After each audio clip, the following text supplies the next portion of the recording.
Hey guys, welcome back to This Is What I Do with me, CD Zanda. We're on episode 11 and the podcast is growing slowly but surely. Today's episode is a very special one to me. You'll find out why a bit later. Today we are graced by Dr. Andile Nonso, who is an academic, a businessman, Secretary General of the Eastern Cape Chamber of Business, a community leader, the founder of Dr. Andile Nonso Foundation, and an author. Dr. Nonso, welcome to This Is What I Do. Thank you very much. How are you doing? Are you good? Are you relaxed? No, I'm fine. Thank you. I'm relaxed in this environment. Yes. Yeah. How does it feel when you hear people say your introducing you this way? Are you used to it now when you see how much you've achieved? I don't get used because I don't believe the thing that I hear. So when people talk the way you have introduced me, I just become shy. Is it? You don't believe that it's you that's being introduced? After this long journey. Is it? Yeah, no, it's been such a great journey, great, amazing work. We'll get into it, but let's just get to know you a little bit more. You turned 60 last year.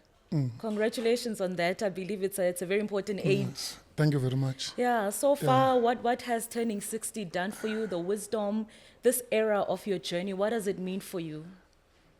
Initially, it meant that I'm going to go to SASSA, Social Development, to get my grant.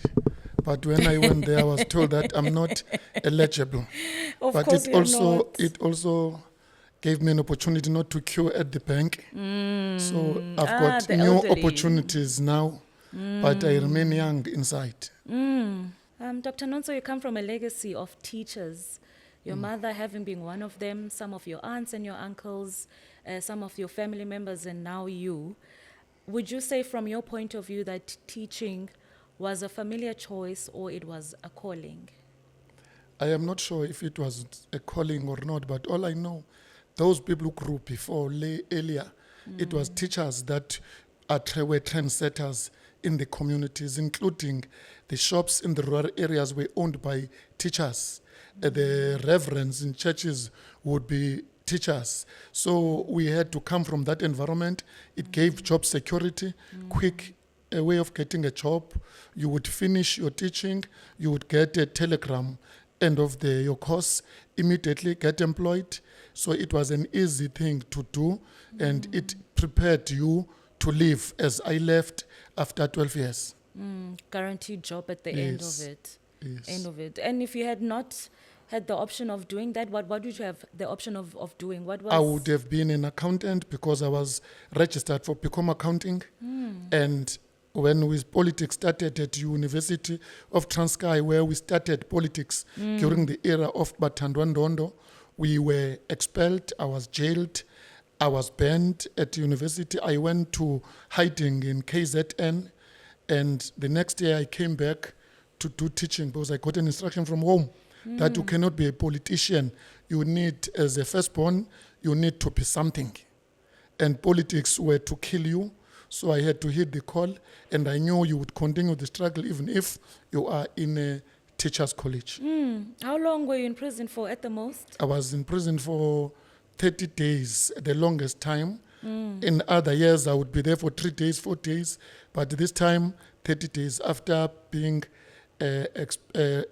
jailed, we were expelled, and I left.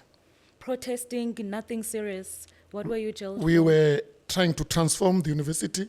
We were trying to be allowed to protest on any issue that was an issue of the students. Yeah, interesting. Yeah, that background also came from St. John's College. At St. John's still, we were involved in politics, student politics, in a not a serious manner, but it came stronger when we got to university. Growing up in the then Transkei and Mount Frey, take us through your upbringing. What was it like? What are your fondest memory of your time growing up there? My fondest memories are to the chores of boys in the rural areas, milking sheep and cattle, going to dipping tank, going to plow, planting, stick fighting, all those things that are rural in nature were part of our upbringing, that we're preparing, that we didn't think that it was serious, preparing, taking the sheep and cattle back to the kraal in the afternoon when one is not there. You don't come back home until you have found the missing one. Uzawulala phaa uba You uwina. stay there, uhlale phaya, de zibuye ziphelele. Esikolweni uye ediphini, ngemini yediphu uye esikolweni late. We were to balance education and communal work. Yes. And your fondest memory growing up with umama, Makhulu? We grew up not with our parents. We grew up with other families. We were under Mahlati family, both the father and the mother growing under. Your mother would come as a visitor. You would see her once in a while, and you would even think you belong to that family. In one family, you would have 10 surnames of different people under one roof. So a mother was a mother of all, unlike these days where only biological parents stay with their children. That was the manner in which we grew up. We grew up socializing, living with other people. Makhulu was off at teaching school, or what was the situation? Makhulu was a nurse. My mother used to go and nurse in Port Elizabeth, in Pietermaritzburg. She would come back, bring sweets. You wouldn't even know that she is your mother because your parents were the ones that were looking after you day to day. Interesting. Dr. Nonso, you are now a father, and you are not just a father to just your own children. You mentor and play a father figure to many young people. What are some of the lessons that you think fatherhood has taught you? The fatherhood taught people to be, you must be responsible, and you must know that you are not a father of your children. You are a father to all the children that are of the age of your children. You were to assist like we're doing now. Sinabantwana that is apply university. Sibenza bafumana NSFAS. Umntana wakho is not only your child, it's everybody's child that you can help. So it fundisa intoba as a parent you must assist, because many of other children do not have access to parents. Wherever you can, you try, but you keep trying. You can never be perfect. Yeah, ne? In fact, it has always been. I know I grew up the same as well. Kuthiwa yintona, you get brought up by the village. Umntana Yes. ngowelali yonke. Where you are from a community, from a village. You are a product of a community, of a village. You are not alone, unlike in urban areas. And uyabethwa nangompumzalo ufuna ukubetha. You would be beaten by anyone. If you're found doing something wrong, you'll be. And when you come home and report, that person will be beaten more, ubethwe more, so that you do things. That's how we lived then, which is not the case now. There's a child abuse and all of those things which are hindering rules zethu ze-parents uba awunomtatsha umntana ngoku. Dr. Nonso, for anyone who has not come across you or your work or the work of your foundation, what would you say you do for a living currently? I'm in business. I am running businesses, properties, and BNBs. I also serve in councils and boards. And I try to make ends meet there. And I developed a property portfolio years ago, which I continue to maintain. And I was in business. I have maybe done more than 20 types of businesses. I started with this and that, starting with selling cigarettes, selling fruit, selling takeaways, step by step, owning a shop, cosmetic business in town. Photography, construction company, up to grade 5. You do security company, cleaning company. You do a lot of things, social facilitation, occupational health and safety.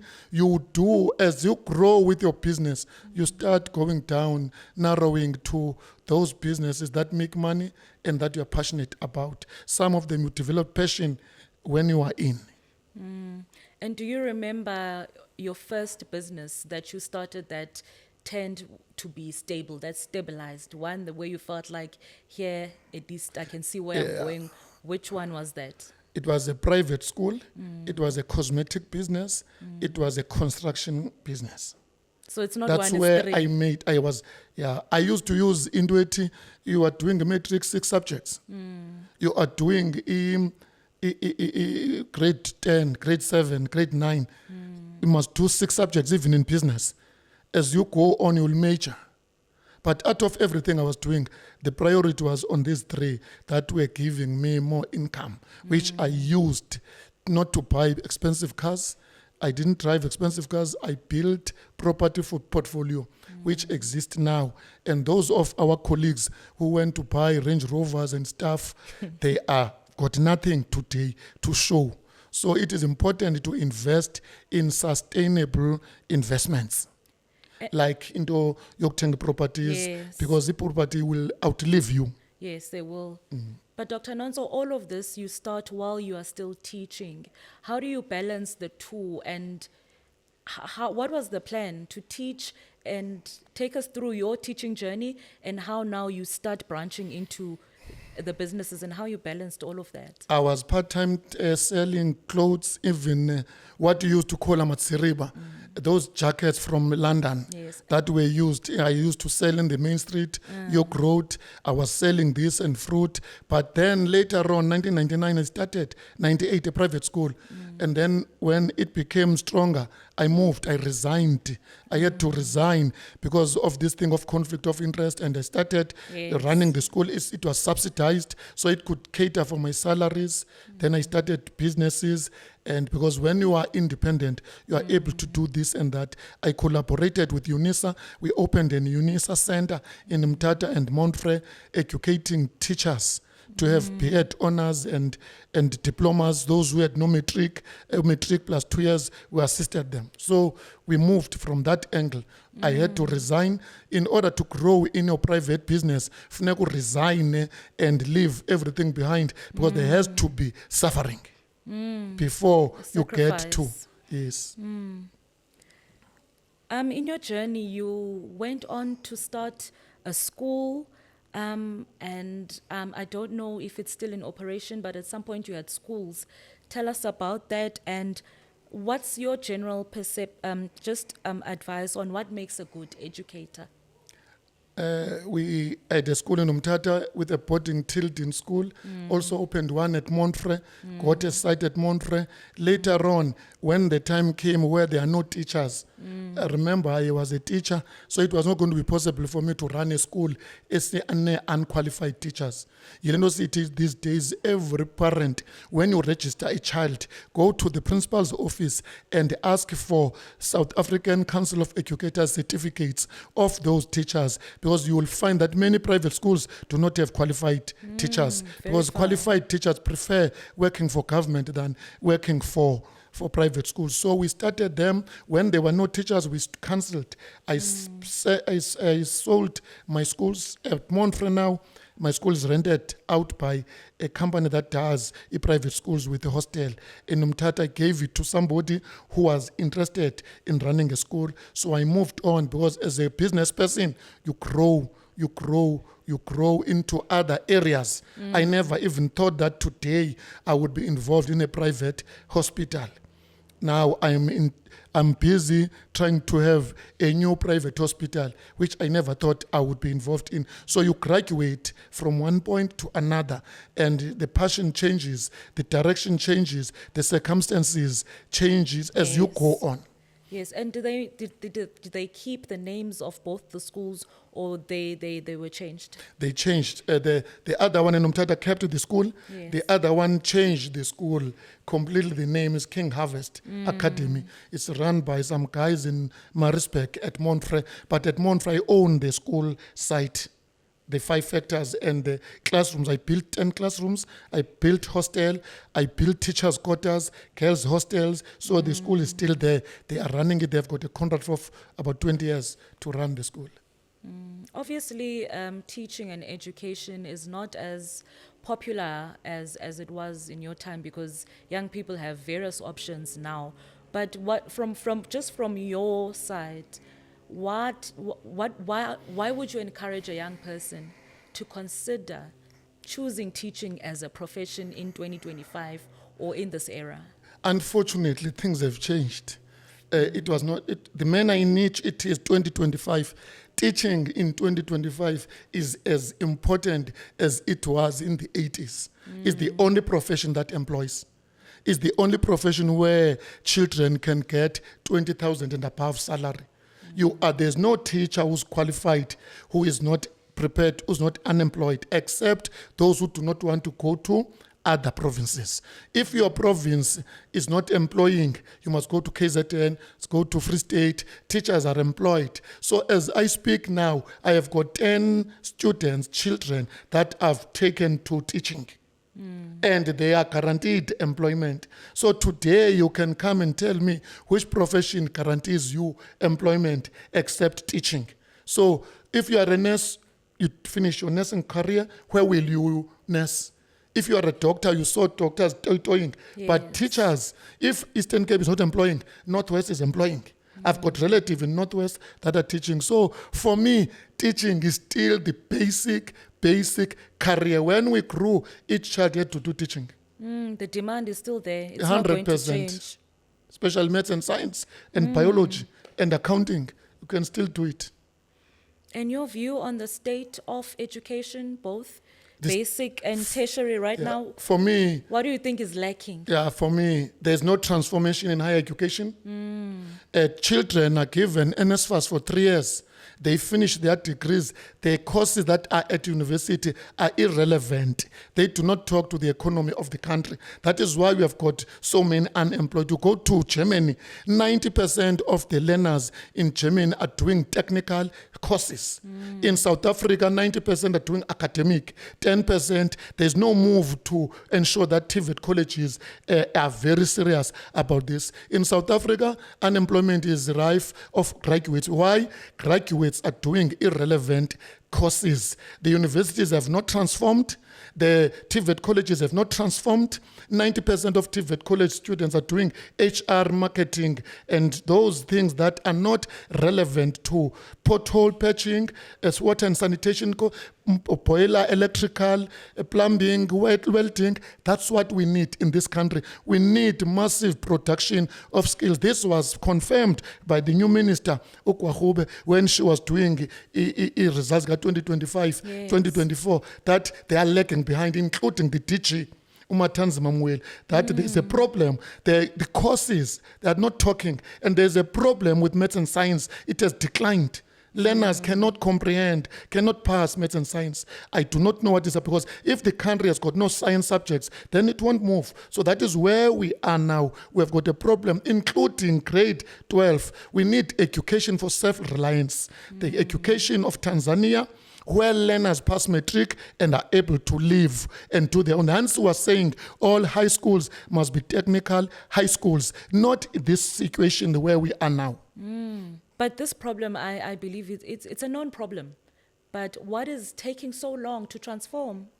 Government does not transform. We have been fighting. I was in the Eastern Cape Advisory Council for the department, where we were saying maths literacy is a non-starter. It must be scrapped. It does not count. But government continues to agree with us. And up to now, learners are doing maths lit instead of doing a maths higher grade and maths standard grade. Because that maths standard grade, if you have passed it with C, it is converted to maths higher grade D. You are allowed to do but these days, maths lit, they are sticking to it. Life orientation, to me, is meaningless. You need to do it, put it in all the subjects, not necessarily creating it as a subject. As a standing We subject. did that. We did in the try to change South African Schools Act. School governing bodies must not be parents with children. It must be parents with interest in education in the community. But government continues to have SGPs, and those who are members of SGPs have children in the school, but they've got no interest in education in many cases. That is why there's no governing bodies that are strong in schools. That's very true. And then you see GBV That's very rising. You see all these ills, drugs getting in, because a chief, a businessman, an academic in the community, retired ones, have been chased away from the school because schools have been said to be belonging to parents who have got children, and we have got an increase of single parents, and then the schools lack skills of governing bodies. Now these governing bodies become puppets of the principals, and then sign things that they're not sure of. That is what we have a problem with in education. Responding to the biggest investor in that school instead of focusing on the value of the school itself. Yes, because umfundisi osecawe osipha is an elite, retired principal, retired, would help the school even if he has got no child there, but he has got interest. That's what used to happen. He would even borrow the school a truck, borrow the school a tractor, borrow this. That's what used to happen. But those things are no longer there under this new government. That's why our education is shaky. Hence, you see, it's so a pity that we celebrate abantwana bapasa matric, but ato abantwana only 20% get to university. How do you say abantwana bapasa matric when spaces a university zingaphansi kwe spaces ezikhoyo results? Yeah. Why do you want to have one minister of higher education and one minister of basic education so that ajonge nalento yokungena kwabantwana ezikolweni? And the state of basic education, you've touched a lot on the higher education, valid points, 100%. And basic education, it needs to be transformed. We need education for self-reliance. You can ask anyone, what type of education are you following? In all my discussions, I used to say to them, you close your eyes and take Zimbabwean education system and just install it in South Africa. Because in South Africa, we don't. In the past, 1994, each minister would come to his own system. It was outcome-based with Pengu. I don't know what is happening now. We need to have an education system which we call education for self-reliance, that we could use, which we call people's education during struggle times. So that a learner, when they go to matric, they have got 2 skills that they have acquired. That's what Zimbabweans are doing. We have got a tiler, a plumber, and a carpenter, each and every child. So that when you go out, you are able to stand on your own before tertiary education. And OEB... OBE. Was it OBE? It was outcomes-based education, yes. a system that has failed in many countries. We adopted it here. I was under the impression, because I was part of founders of SATU, from NUSA to SATU, we thought that education would be transformed. All schools will be technical, high schools, where learners will be doing technical. We even talking in the past, under the apartheid government, we had into kwakuthiwa handwork, you had into needlework. Yes. There were skills. But under this government, we had children doing BIPs, history, and all of that. But all we want to do, we must transform our education system. Government must take a decision to say 70% of high schools will be technical high schools, and we take it from there. We need decisiveness, not to talk about these things and be on the side of those who complain, yet we have got powers to make a decision.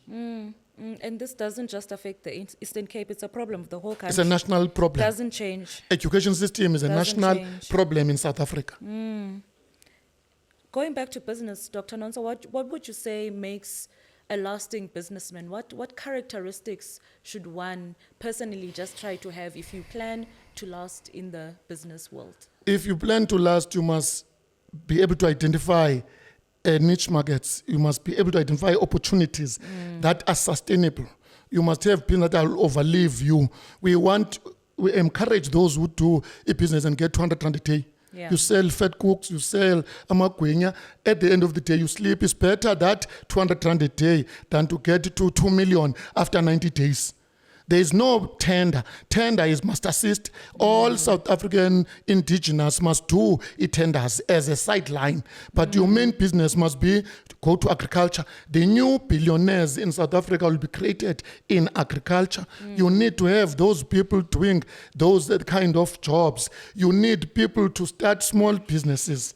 And this thing of going big, understand that step by step. Don't rush to cars. Start small. Start with business that are visible business salons and all of that. Government must remove foreign guys to own businesses that are supposed to be owned by our black people. I was happy to see the 500 million meant for spaza shops and shops. It's an encouragement, but we hope it will go to the destined people. We can only hope. You know what happens. Because that money might be lost. You remember what happened during the COVID. La mali asiyazi Billions. ubezawuphelela le 500 million Billions. announced izolo by Minister Tau Billions. and Minister Ndabeni to our people bespaza shops all over the country. Dr. Nanso, when you were coming up in the business world, you were watching majority of your peers, they are leaving the small towns, going to the big metros. What made you stay and want to focus on building the community of Umtata and improve the economy? Why did you stay? You don't have to follow people who go to Johannesburg, go to Cape Town. You must find your niche. I found that property business is strong in Mtata. It would assist me. And as a businessman, you stay where you make money. You don't go around, people are going to Joburg and you rush. When I'm in Joburg, a day to me is a year. I want to go home and look after my things. I am even going home quickly even now because I want to look at my things. And you can't remote control your business. You must stay where the majority of your operations are. You must be able to identify and you must have entrepreneurial spirit. And entrepreneurial spirit is into ethi akho turning back. Lamntana umfake epulini wambamba enhloko wamtshonisa umgcini 5 minutes xa iphakama kulamanzi uyayibona indlela aphakama ngayo ngamandla. It will show entrepreneurial spirit. So business ifuna umuntu azincame, it's ups and down, step by step, akukho lula, but remember you have got your own time, you're using your own energy, ureporta kuThixo wedwa, akho umuntu ucontrolayo, awuna boss, awuna burnout, you know it must work. Xa unguno business ke, they always say lala vuka ngo5 ulale ngo11. Uba ukwenza lonto noba wenza ntoni ungasela utywala or abuse alcohol, because a business person must always be alert. Opportunities pass when you are busy jiving and dancing and drinking. You must be aware. Opportunities will not come when you are ready. They will pass when you are drunk. Very important point. Very important point. We have our culture of alcohol in South Africa. You think it's strong until it gets stronger. It's a problem. Yiyo lento urhulumente befanele uba ngela xesha le-COVID u-exploitela opportunity ye-COVID yoba makuvalwe ngolwesine kuyovulwa ngomvulo. At the same time, in the past, ebelungu controlled alcohol. Wawusela nge-certificate standard 6. When you must drink alcohol, you must have standard 6 certificate. You produce a certificate in order to drink. Many of our elders lost their certificates at the bottle store because they were to use a certificate. These days, you want abantwana abafunda grade 7 drinking savannah all over. And this country is going down the drain. One of the killers of this country is not crime, is alcohol. You know what? I think it could be a very effective measure. Before you drink alcohol, produce a certificate. Are you saying a certificate or? Yeah, you must, for you to drink alcohol, we're advocating for Ruba, you must have 21 years, number one. Number two, funeka ngokuproduce ubune tertiary education. But they're fake IDs. No, it's not a problem, but you must do something as government to protect this country. You go to the hospital, the unit, the casualty unit, see it on Friday, on Saturday, the accidents, the trauma sections all over the country. When there was COVID, it was clean the weekend. These days, people stab each other because people do not know how to drink. That is a problem. And you don't teach them how to drink. Just stop, swallow this thing of is creating jobs. Tobacco was stopped, and look at it now. People are not smoking as they were smoking before. You need to do that in alcohol. You must, the big business, the big players, the organizations, they must know that alcohol is killing our people, and many families are going down, and they end up doing cheap stuff like drugs when they can't get alcohol. Through your passion for community work, you have eventually now established the Andile Nonso Foundation. What are some of the work and projects that this foundation is trying to service? What we started, remember, I'm a golfer.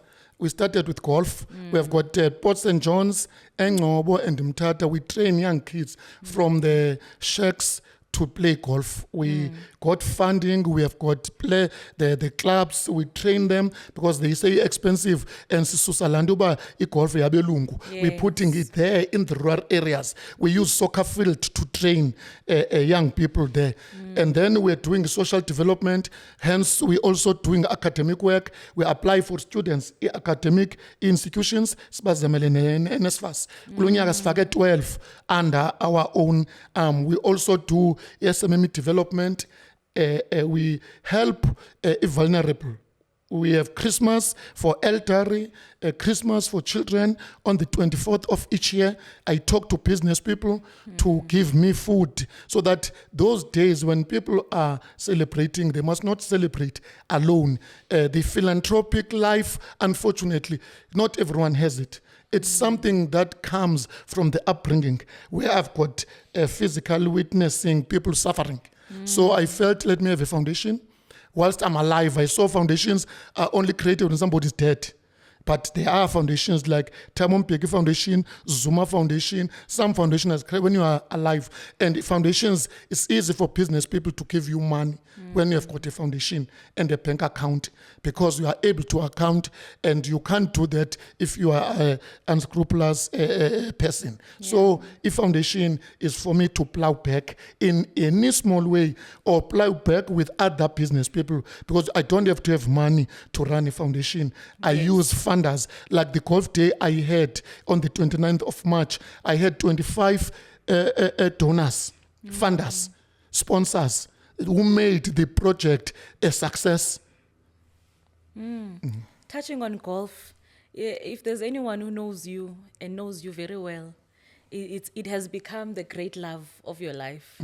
What is it about golf that has created you to just gravitate and dedicate yourself in, besides it being an obvious platform to discuss and close a couple of business and make some business networks personally?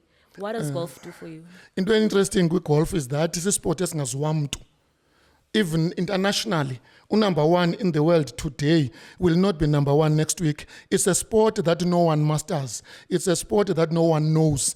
You are all looking for this game. Unlike netball, unlike tennis. If somebody is a good tennis player, he will be good. In golf, you are good today. Tomorrow you are nothing. So it's a sport that you keep checking what it is, that it is precision, consistency. No matter, you can sleep at 6 p.m. the following day. I've written a book on golf over and above my autobiography. I've also converted my PhD research book work into a book. Now I'm writing a book on governance and governance of councils and boards. I've got a book that is under editing for textbook for teacher education in the world. That is my book that will be used by teacher education students all over the world. So into a golf, iyadibana, personality yomntu xa umbona, it is expressed in that golf. You have got 12 kilometers of walk, pulling 18 kgs of golf, focusing, going down, up and down the valleys and the hills, seeing snakes, seeing every frogs, living. It brings you back to the nature. Strong life skills, resilience, type of... Resilience, accuracy, focus. If a person who plays golf, who can't focus in real life, will not focus in golf. Golf depicts the real person. If there was a way everybody can play golf, we'll play golf because it is a sport that teaches you to be a real. That's why presidents of countries, including Trump has got more than 10 golf courses. He owns country clubs in America. And even here, the president is a golfer. Golf is for everybody. That's why we are trying to get it to be cheaper and to be able to be played by everyone because it teaches discipline. Everything in life is about discipline, precision, and focus. And you've touched on your two books. The first one being The Life and Times of Dr. The other one is golf. Lessons in golf, lessons business and golf. social benefits. Yeah, the other one is my research. I was researching on why principals fail to produce results in schools, the governance, their leadership. When government was saying, if the school fails, that principal must be expelled. That's what gave me that oomph as to why I should do a PhD in leadership and governance. Why should you expel a principal? What about the umhloli? What about the minister? What about, because the education is a chain. It's a value Why chain, target the principal? What if that principal didn't have maths and science teacher for half a year because of processes of government? Why target them? Very and then important. I did that research, which constituted my PhD, which talks about leadership of principals and governance, administration and management. That's where that's what I did in that research. Interrogating. I am trying to check the leadership of principals. We discovered that there are principals that are taken because of politics. You take somebody who is not qualified and leave that have got qualification and experience. Kulendo yo fagabantu bechomi and friends and stuff. You have a PhD in education now, Dr. Nonso, and Educational leadership. educational leadership. How has this qualification elevated your career and just you as a person? It has changed because you have to, once you finish a PhD, I would not be able to explain the feeling that you have and the commitment that you have, because you have reached a stage where is the last qualification. Hence, I even joined South African PhDs Association. We are fighting this thing of POCAS PhDs. We're busy with this. That's why it's quiet now. You don't no longer hear that people have got honorary doctorates. In Malawi recently, there's a circular that says no one must be called a doctor who has got no qualification going to school. So it changes the minute I do things. I'm writing papers now, international journals. I'm writing books now. I am contributing in boards. I'm contributing in councils.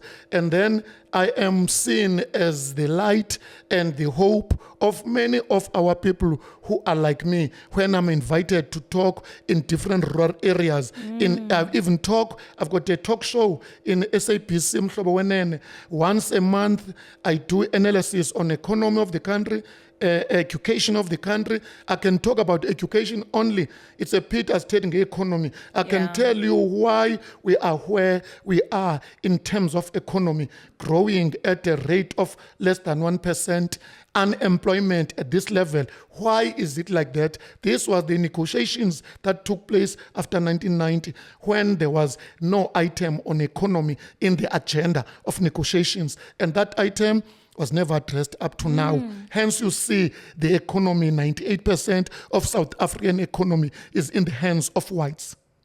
Only 2%, 87% of land is in the hands of whites, and blacks only own 3% un-Arab land. But that has not been changed, but it is continuing. We have got Exploration Act. It does not address the issue of land that was taken from our people. I'm going to bring it back to the first question I asked you. You are at a golden age. You're supposed to be slowing down. But I'm hearing, even the way you are speaking now, umsebenzi mninzi, mkhulu umsebenzi. Have you slowed down? Are you planning on slowing down? What does slowing down look like for you? You can't slow. Slowing down for me means not venturing in new big ventures. But I am busy now activating Oceans Economy in the Eastern Cape. I have to be part of that group. There were mines that were closed in Transkei, so that miners of Transkei must come and work in Johannesburg and the Northwest. I have started a mining group, which we are going to look into minerals of Transkei. I'm also involved in many other things in the hospital industry. We are trying to build a big 188 beds hospital. So there's no way you only retire when you've got energy. Remember, a businessman, you work until you die. That's different between your retirement, you create it. I go out, I play golf all over. I was in Zambia, played in Zimbabwe and Swaziland last year. I'm going to Botswana this year. So I play all over the country and in all other countries. I was supposed to play in London games this year, golf in July, but I decided not to go there. So my retirement is part of my work. If I am going somewhere, I treat myself as doing in retirement. I am in retirement now. Yes. I've slowed down, but I can't slow down in everything. Because if you are not there physically, your business will go down. Yeah, that's true. That's true. In closing, we are at the end. It's not a question I've ever asked, but I have to. You deserve this question. When it's all said and done, what do you want to be remembered as? As a person that... What legacy are you trying to leave? A legacy is to teach young people to give. You must give, you must work hard, you must be educated.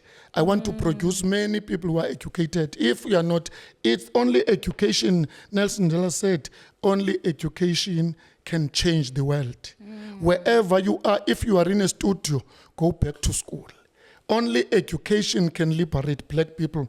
Unfortunately, whites could not stop us from getting education. Wherever you are, all things start because critical thinking is developed through cognitive development. It goes with education, unfortunately. So I would like to be remembered as a person who made a contribution like anybody else, not as a special person, because the things that you do, there's a person who guides you. God guides people. That's why you've got prominent people. Those prominent people did not make themselves prominently. Prominent. They were identified and anointed by God to follow a certain trajectory so that they can liberate many people around them. We live through other people. So no one can be proud and be saying I'm better than. We are all the same, such that one is given more powers than the other, so that you can do more for our poor people, which are many in this country. Dr. Nonsa, thank you. Thank you very much. For making time. Thank you for bringing me here. Yes. Yes. I tried so hard not to mention that. I did mention it's a special guest. Guys, this is my father. I had to. He's passionate, as you can see. I hope I tried to make justice to the episode. I think we did well. Compose myself so that I don't get too excited and forget to carry out this very important conversation that we just had. Thank you very much. Thank you so much. Guys, thank you so much. Please continue to tune in and subscribe. And I just want to thank everyone who just continues to support the podcast and comment on the conversations. Let's continue growing it and let's chat soon. That's it. It's a wrap. Bye. Bye.